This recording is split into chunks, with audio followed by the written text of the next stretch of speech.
Howdy, how we doing?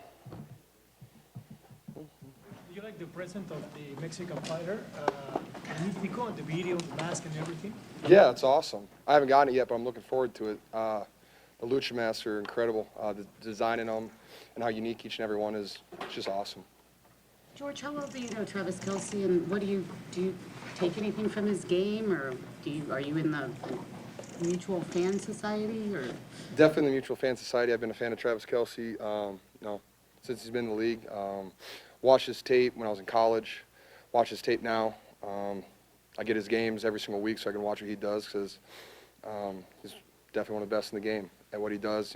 Receiving, just finding open spots. I got to meet Travis last year when he played him at the Chiefs. Had a jersey exchange after the season, and then met him again in Atlanta during the Super Bowl. So they definitely know each other. He's awesome. It's going to be really fun to share a field with him again.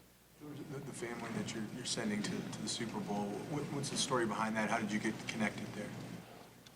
It's just the work I do with USAA, and the TAPS organization, which is something I really kind of fallen in love with.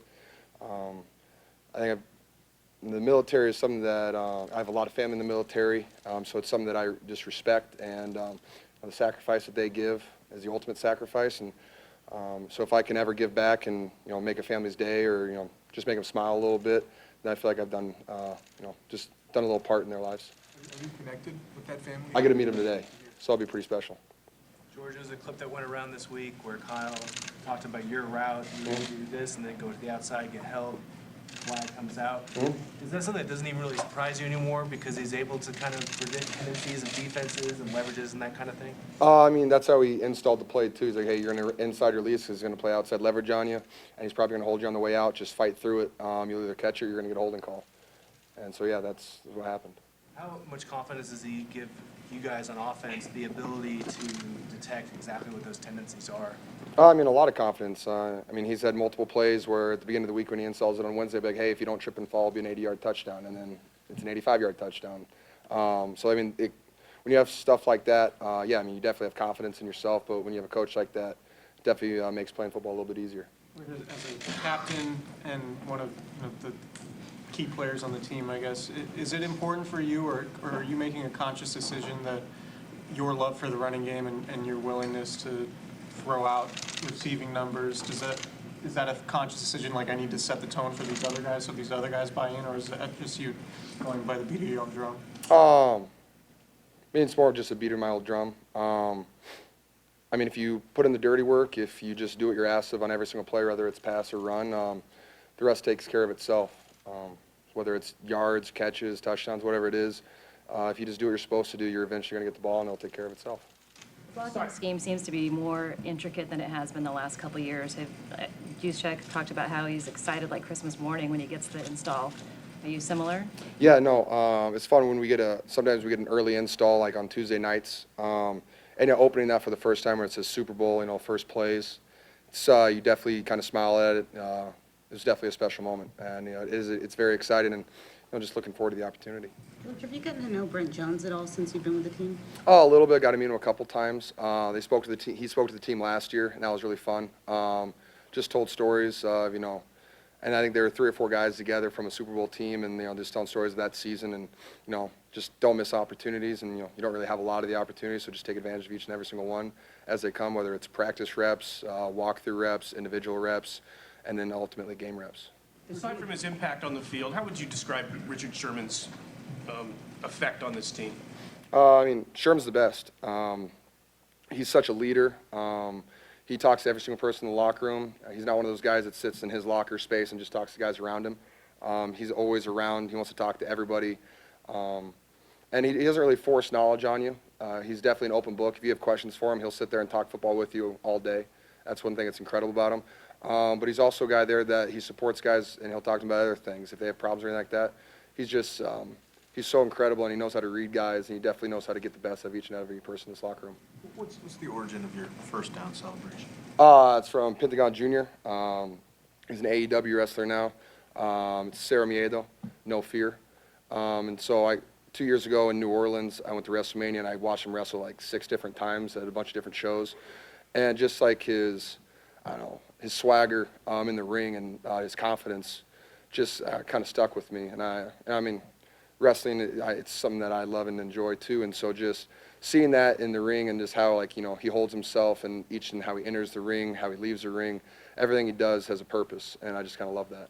How much of an impact have both of your tight end coaches in college, Coach Woods and Coach Embry, had on you, both, you know, as a person and from a confidence standpoint on the football field? I could talk about that for a while. You know, Coach Woods, he was a linebackers coach, and then he switched over to tight ends. So I don't know how much he knew about tight ends, but he did everything he could to be the best coach he could be. And I mean, he helped me a lot. I mean, he was the first coach that really helped me get onto the field as a tight end. And you know, I still keep in contact with him. He came to the Seattle game in Seattle. He was at the NFC Championship game. So when you have a guy like that, you know, still have a relationship with him, it means the world to me. And you know, Coach Embry has been incredible for me. And definitely, I wasn't a very great player my rookie year, but he stayed with me and he just kept coaching me on the things and that I wasn't very good at, the little things. And yeah, ultimately he was just, hey, look, just focus on things you're not very good at, get better at one thing every single day, and eventually it'll, you know, stick, and kind of has stuck, and we just keep working at it every single day. Is he the one that instilled that mentality of wanting to take the souls of other players? No, that's my mentality. What do you like about Tyrann Mathieu' mindset as a defensive player? Oh, I mean, he's incredible. Just watching him on film, the things that he does, it's really just fun to watch. I mean, just for example, a play that I really like, there's a lot of teams that do pin and pull, you know, try to get to the outside edge, and how he sets the edge, depending on, it doesn't matter who he's going against, whether it's an offensive lineman or a wide receiver or a tight end.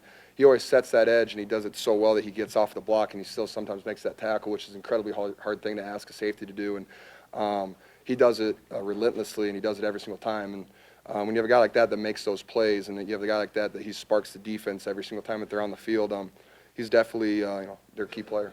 Have you gone against him before? I think he was with the Cardinals, right? And that was my rookie year. So yeah, definitely played him again. George, I talked to Steve Manders this week. He told me what kind of how he brought wrestling into your life and, Yeah, and what force-fed me. made it stick. Yeah.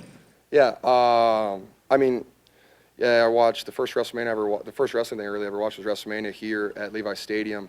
And he said, hey, look, just give it a chance. You're going to find a guy that you love. And Seth Rollins was a guy from Davenport, Iowa, so it was a hometown guy for me. Just kind of fell in love, and he had an awesome match against Randy Orton and then he was the one that cashed in the Money in the Bank in the heavyweight championship match.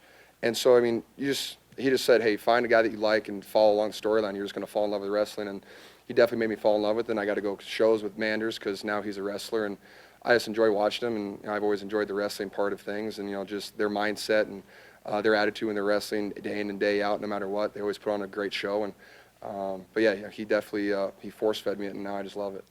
Has Kyle Shanahan's playbook evolved since he's been here, or is it more about you guys as players evolving and being able to do more? Oh, no, definitely evolved. Our offense from my rookie year against Carolina opening game is much different than what it is now. And it's really fun, too, because just being a part of the evolution, how it's grown and how it's changed is really fun because you can look back and be like, wow, you know, that's what we were doing, and now we're doing all this stuff. And it's just so much more fun.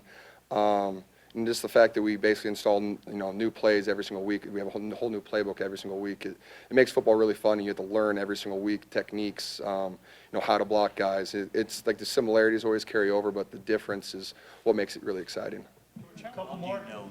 How well do you know Jed York, and how would you describe his management style as it relates to... Say again, sorry? Jed York. How well do you know him, and how would you describe his management style as it relates to you, the players?